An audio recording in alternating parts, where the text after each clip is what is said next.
Hey, welcome to Stone Cold Stros, episode 9 of season 2. I'm Brandon Strange. I'm joined by Charlie Palillo and Josh Jordan. Read Charlie's column weekly on sportsmap.com and follow him on X at Palillo. Follow Josh on X at JoshJordan975 and read his work daily on sportsmap.com. Just a reminder, we are on the drive to 25. We are trying to get to 25,000 subs on the channel, and we need your help. If you haven't yet, please hit subscribe. We invite you to do so now. We can't say for sure that hitting 25K subs will get the Astros season back on track, but damn it, it's a start. So, and whether you have or you haven't, everyone can help us by hitting like on this video to show support to the channel. The full version of the podcast is available as always at your favorite podcast app. Gents, a lot has happened since the three of us last spoke. All of the winning, but that's really only amounted to not much. But the other thing, really positive thing that has happened, Ronel Blanco has announced his arrival to the leagues.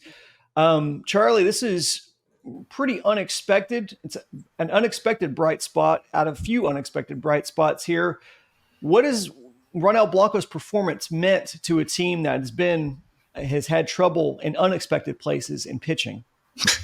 Well, close to single-handedly averting a disastrous start for the Astros. You know, they'd gone and gotten swept in Arlington. It's like the season would have been remotely close to over, but you're 2-9. That would have been fairly deep doo-doo for not even yet into mid-April. But 3 wins in the first 10 games. Blanco authors a no-hitter for one of them, and then goes into the 6th inning. I don't think Johnny Vandermeer was spinning in his grave yet, but, you know, maybe rustling just a little bit as the Astros halted the bleeding in Arlington with the win on Sunday night. So it's a great story. It's probably a temporarily great story. He's 30 years old. Now, it said we're never too old to change, and the change up, is this going to revolutionize Ronel Blanco into Justin Who as the front man for the Astros rotation? I doubt it, but take what you can get. And obviously Blanco has earned himself at least an extended stint in the Astros starting rotation for one that overall has been all right through the nearing first couple of weeks of the season. But, you know, hemorrhaging in enough areas that without Blanco, you can't flat out say, well, if he didn't pitch those 2 games, they'd have lost those 2 games.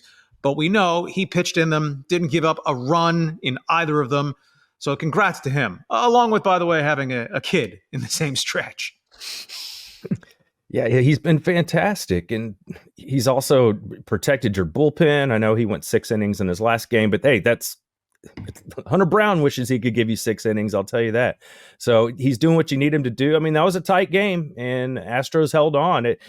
Even when Blanco's in there the other night, the bats didn't explode. Thank goodness for Jordan hitting that 3-run bomb. But Blanco's been great. I don't know. I know he's 30 years old, but he's not 35. And he has had incredible success in the minor leagues and the Dominican Winter League. So he has had this before. I think that extra pitch is what you need to get big league hitters out. Who knows if it's sustainable, but I'm not tinkering with it. It's kind of like when you have a backup quarterback in football and he's winning you games while your starter's down.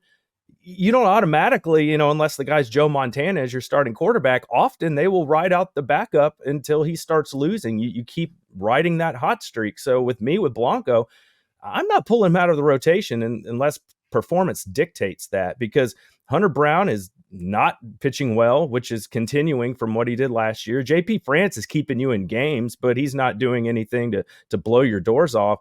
So right now, and who knows how Verlander's actually going to pitch when he finally rejoins the rotation. It might take him a while to get in the swing of things. So while somebody's hot and pitching well, or maybe you're right, Brandon, maybe the league catches up with them. They get used to the changeup. Who knows? But I'm riding that hot streak until it's not hot anymore. Yeah, look, removing him from the rotation at this point is a non-option.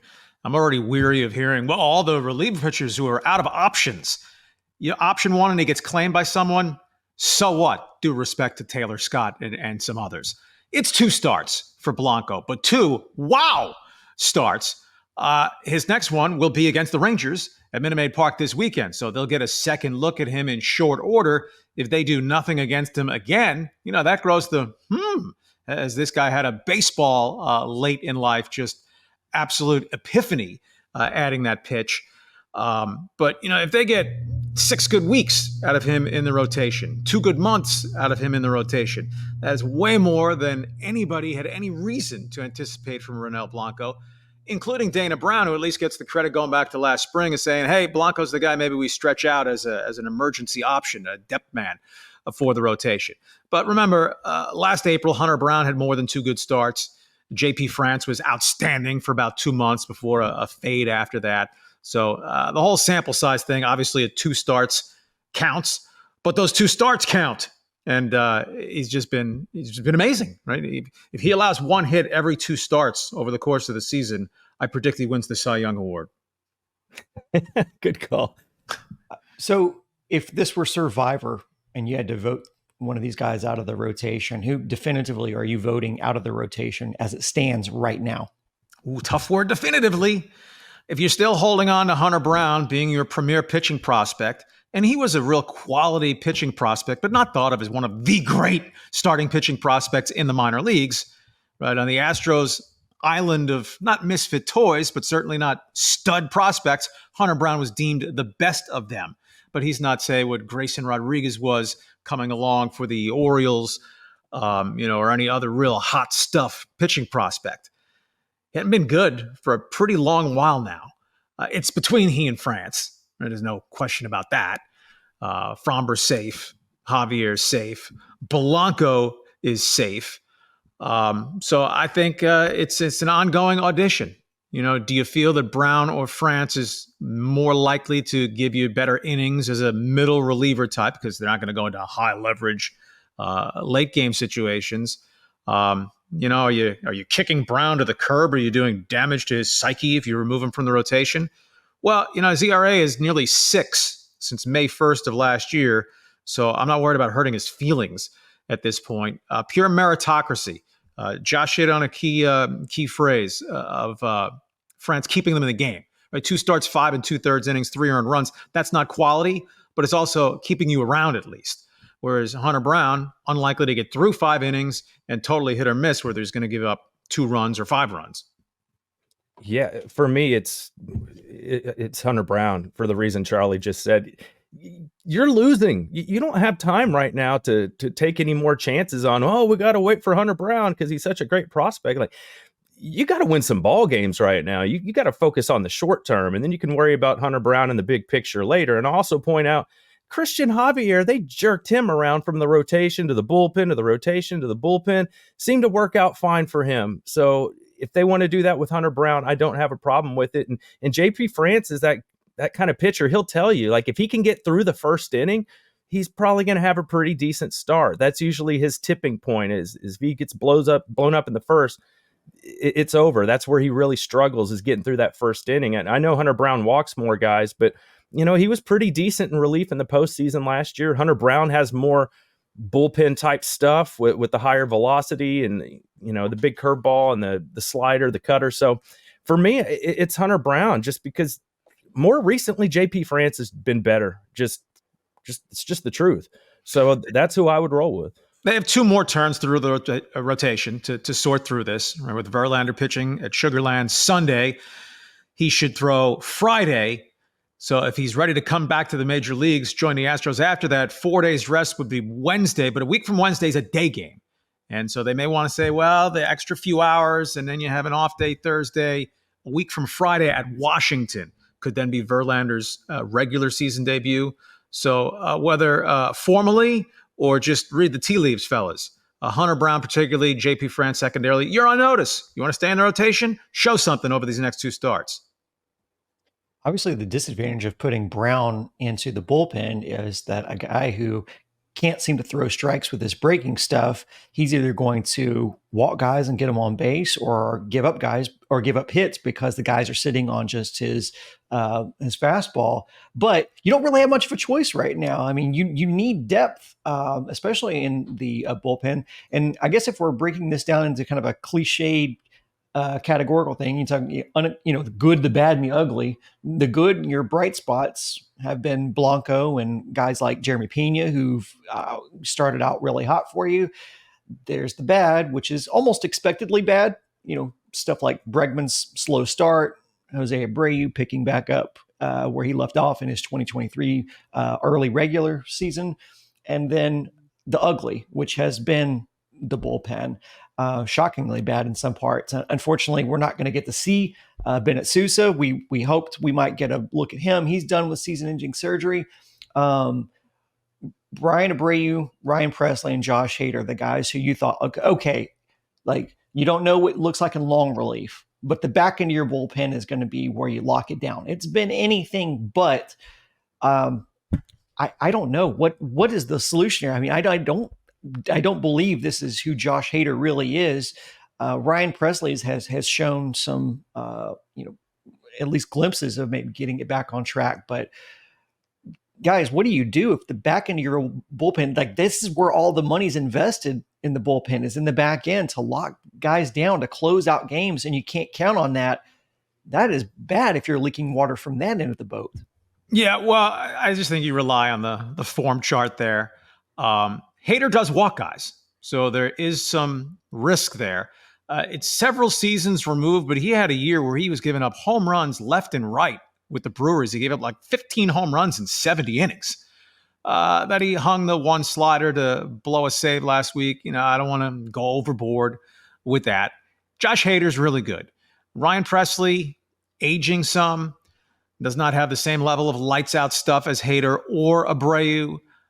Maybe struggling a little bit of oomph out of him, being demoted from the closer role, even though he's been absolutely professional about it in terms of how it translates to performance on the field. Maybe there's a little bit of a settle in time with that. I'm not buying that Abreu was set back by being suspended 2 games, right? He missed 2 days, not 2 weeks. It's not like he was prohibited from getting ready for the season in spring training. He just hasn't been good so far. But it's a very, very small slice of the season, right? If you're listening in the car, honk. Well, don't honk, but just nod knowingly. If through the first 10 days of the season, you had Rafael Montero and Seth Martinez as being the Astros' most effective relief pitchers. What goes up must come down. Well, let's invert that. What's been down must come up. Hader, Presley, Abreu performances individually, collectively. I wouldn't be unduly worried about any of them so far. No, I'm mostly not worried about it because there's nothing you can really do about it.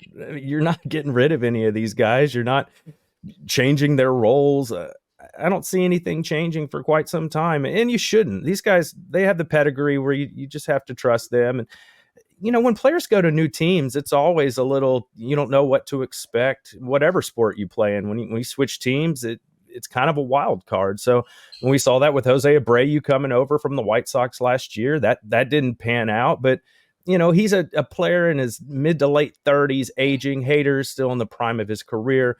And he's not getting smashed all over the ballpark for the most point. He's missing here or there with some pitches, and it's come to bite him. But, he at least he got that final out, got his first save with the Astros the other day, even though it did come up with giving up another run. Presley, starting to look like maybe starting to come into form. Boy, that was some relief he showed when we got out of that inning on Sunday. Just, thank the Lord. Yeah. And he had some good defense behind him, too. Jake Myers and Chas McCormick made some nice plays towards the end of that game to help out the ball club. And, man, that is a big outfield there in Arlington for sure. So I think they're going to be fine. And Charlie mentioned Montero. Hey, at least he's bouncing back. Maybe that's a bright spot. He can actually help you this season. He's at 193 for his ERA. And you mentioned Seth Martinez. He's at 0. So, maybe these two guys can kind of fill that role of the sixth inning guys that we've been searching for this year. Who's going to be those pitchers?